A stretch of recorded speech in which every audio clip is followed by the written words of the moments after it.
Portland's Western Cemetery was established in 1830 and had fallen into disrepair by the end of the 1990s. The Stewards of the Western Cemetery was formed in 2002 with the goal of repairing and restoring the historic resting place that had been neglected for years. Recently, a new sign was installed in the Davies Gate as part of their program. Brian Knobloch talked with Stewart President Linda Graffam and Trustee Ann Pringle about the improvements they've made and what is still to come. Hi, I'm Linda Graffam, President of the Stewards of the Western Cemetery, and we've been working long and hard for years to beautify this cemetery.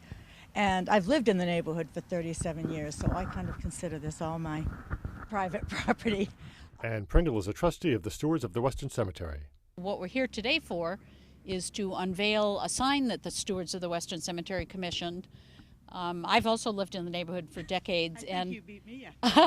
and I don't remember when there was last a sign on the Western Cemetery. I mean, people know it's a cemetery, but they may not know it's the historic Western Cemetery. So with that, I guess we can each take a corner here, Linda, and expose the sign,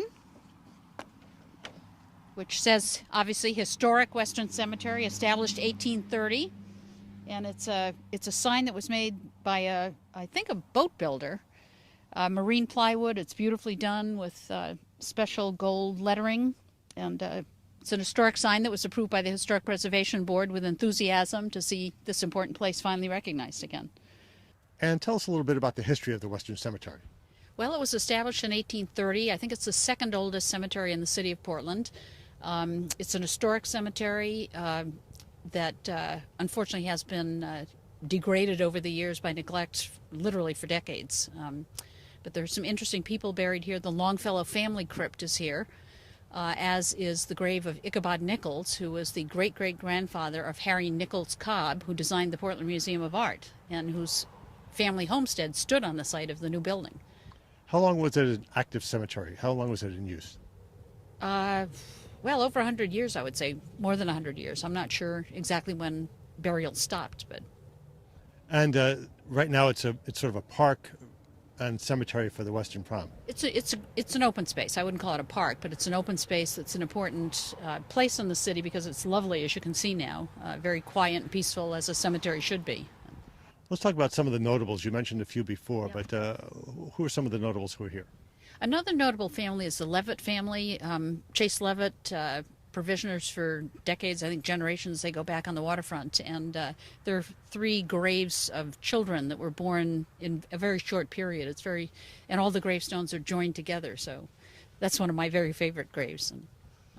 When the cemetery first began, was it as built up around here as it is now in terms of houses, or was it sort of out in the open? No, it actually preceded the houses by many years, I think, because this neighborhood started being developed when the Bramhall mansion was created by J.B. Brown.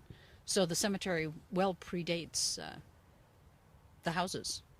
An additional point of history is that the cemetery is the final resting place of many Irish Americans who are commemorated now by the Hibernian Society, which has an annual commemoration here. It's very nice, and they've erected a special monument down toward the beginning of the Western Prom. Linda, what are some of the improvements that the Stewards have done over the past few years?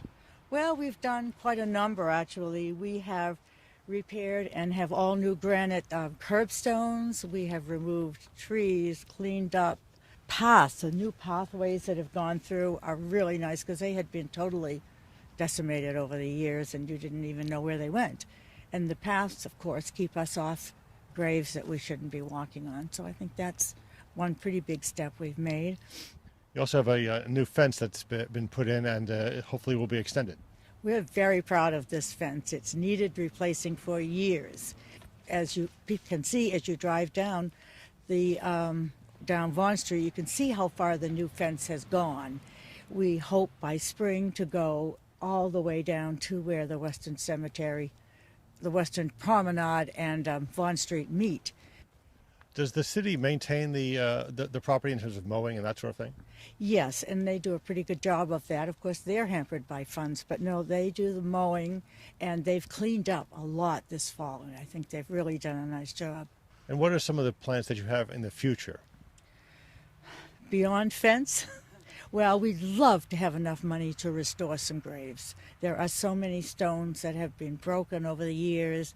Some have actually been stolen and taken from the cemetery. There are still many that are lying on the ground. So if money allows, that would be our next step.